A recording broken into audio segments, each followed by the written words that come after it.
Do you know how to trade earnings season, which offers a huge increase in opportunities for us traders in the optimal way with a true time-tested edge?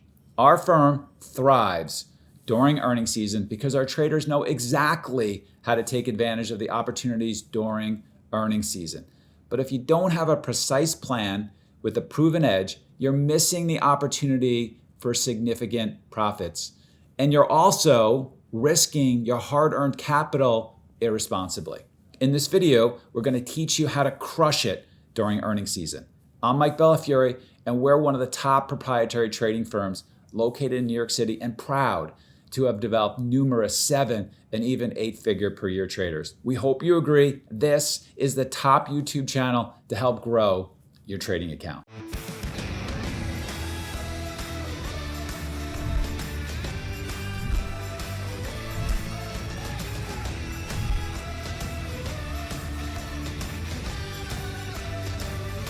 One of the more interesting things about us as intraday traders, and can tend to be at times a big source of edge, trading stocks that have earnings the day of. It can be tricky for some folks, but if you are inclined to study the fundamentals and you like the fundamental stories, particularly when they shift, you'll actually have more edge if you can get a read on the fundamentals relative to the expectation for names that report that morning versus names that report in the prior session. The reason being, a lot of your edge as a trader might be grounded in your ability to develop a thesis based on the information that was presented and your ability to be early to the technical setup that might occur. So if you can develop a fundamental thesis, if that's the way your brain works of, I understand why this stock might go down or why this stock might go up, or where participants might be adjusting their position sizing based on how much supply they may need to offer or how much demand they might have for the stock. When that occurs in the pre-market, when the earnings are released that morning, that might be a source of edge. So for some of the traders on our desk who study this, who enjoy reading the research reports, but also enjoy that kind of putting together some pieces relatively quickly, when other participants are going to be taking time and they're going to have to meet with their teams to make those decisions, there might be a little bit of edge that you can do or that you can pick up on just by focusing on names that report earnings that day versus worrying about things that report earnings the prior day. Participants will be a little more unsure, so it just gives you a little bit better opportunity if you're good at this. Alternatively, if you really struggle to put together the fundamental narrative and adjust to the changing fundamentals, it might be better for you to not trade things for maybe the first hour or for the first little bit of names that report the day of. So you might be only focused on stocks that are in play from reporting the prior night, because a lot of times you'll have more information about how the stock is traded fundamentally plus technically.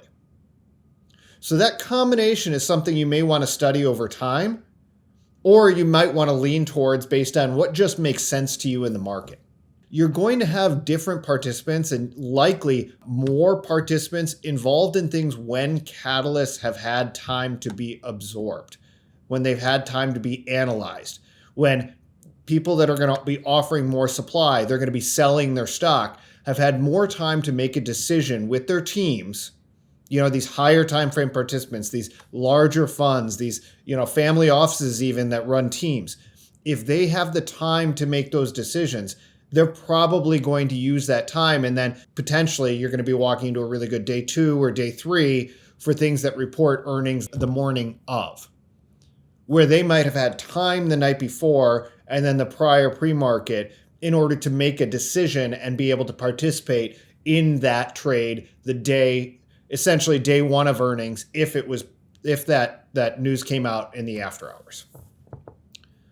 That was a lot to absorb, but thinking about it as a whole, the big idea here is study little things like this, because if you know that, hey, I trade things that are day one morning of earnings catalyst better than I trade things that are day one when it reported the night before earnings catalyst. If you notice you just have better trading results, it might be an indication that you're just better at putting things together quickly.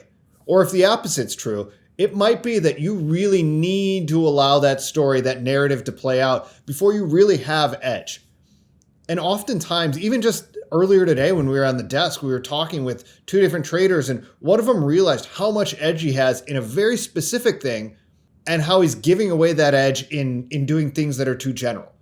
So that little nuance that he just realized in his trading probably is going to change the trajectory of the way that he's going to trade for a while. More importantly, it'll change his focal point. It really gets him honed in on what he does very well, which allows him to eliminate a lot of the things that were just distracting him and taking away from his really, really solid P&L results in a very specific area. Okay, do you want to learn more actionable trading ideas that you can implement starting tomorrow from SMB? Then watch the video, 3 Scalp Trading Mistakes to Avoid at All Costs, appearing on your screen right now.